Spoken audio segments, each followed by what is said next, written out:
Arestadong apat na high-value individual o HVI kabilang isang babae sa ikanasang bypass operation na pinangunahan ng District Drug Enforcement Unit ng Southern Police District DDEU SPD sa pauna ni Police Major Cecilio Tomas Jr. nitong Biyernes ng gabi.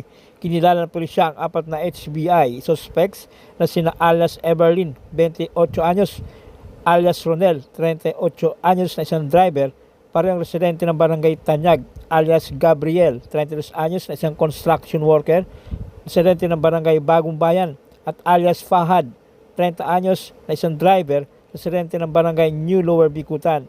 Na-recover sa posesyon ng mga suspects ang 200 grams ng hinihinalang shabu na nagkakalaga ng 1,360,000 pesos at isang unit ng armed score 12 gauge shotgun na kargado ng tatlong 12 gauge na bala. Ang nakumpiskang mga ebidensya ay dinala sa SPD Forensic Unit para sumailalim sa nararapat na mga test habang ang mga suspects na kasalukuyang nakapiit sa custodial facility ng DDEU SPD.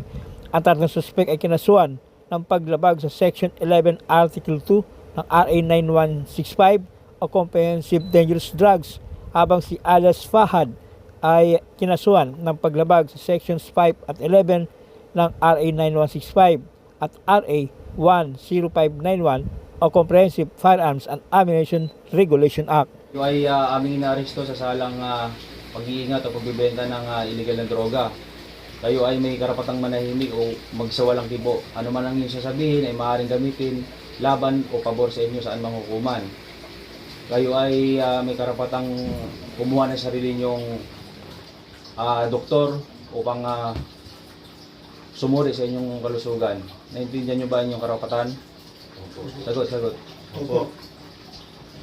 Gawad Dixon Pagirigan ng Barangay New Lower Bikutan, ha. Uwi-witnessan ko lang yung huli sa inyo ng kapulisan, ha. Ang barangay, wala kami kinalaman sa pagkakahuli ninyo, ha. So, bago kayo tanongin dito, nabasahan na ba kayo ng karapatan nyo? Opo. Alam nyo na yung karapatan nyo? Opo. Okay. So, kayo ay nahuli at inaaresto ng Southern Police District, ha. Ang District Drug Enforcement Unit, no?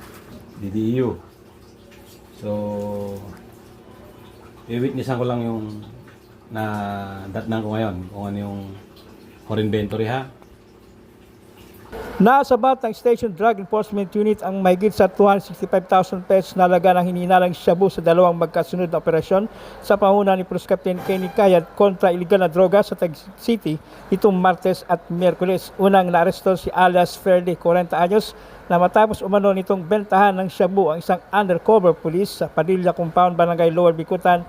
Aabot sa 28.3 grams ng illegal drugs ang nakuha mula sa suspect na nagkakalaga ng 192,440 pesos. Aresto ko sa sarang pagbebenta at pag-iingat ay pinagbabawal na droga. May karapatan ka manahimik at magpasawalang kibo anuman nang iyong sabihin maaaring gamitin pabor o laban sa iyo saan mang hukuman. May karapatan ka rin kumuha ng abogadong iyong pili at kung ito hindi mo kaya, ang ating gobyerno maglalaan nito para sa iyo. May karapatan ka rin kumuha ng doktor na iyong tagapagsuri at kung ito hindi mo kaya, ang ating gobyerno maglalaan nito para sa iyo. Naintindihan mo ba ito? Samantala, sa isa pang operasyon na ikinasan ng Station Drug Enforcement Unit sa Banyari Street, Barangay Central, Bikutan, Taguig City, timbog si alias Jeffrey na isang street-level individual matapos umanong bentahan din ng droga ang isang pusher buyer. Tinatayang nasa 73,440 pesos ang halaga ng nakumpiskang shabu mula sa kanya. Naharap ngayon ang dalawang suspect sa kasong paglabag sa RA 9165 o Comprehensive Dangerous Drugs. Jefferson Sabana, dinidala ng kawayan narin doon sa lang paglabag sa Republic of the US 55. So, ay karapatang manatili ito magsiwalang dito. Ito man ang yung sabihin ay maaaring gamitin laban o pabor sa hukuman dito sa Pilipinas. Ikaw din ay may karapatang kumuha ng iyong sariling abogado ngayon sa iyong sariling pili. Kung ikaw ay walang kakayahan, ikaw ay magpakalooban ng ating gobyerno. Ikaw din ay may karapatang kumuha ng iyong sariling doktor upang ikaw ay magpasuri. At kung wala kang kakayahan, ikaw din ay bibigyan ng ating gobyerno ng isa. Naiintindihan mo bang yung mga karapatan?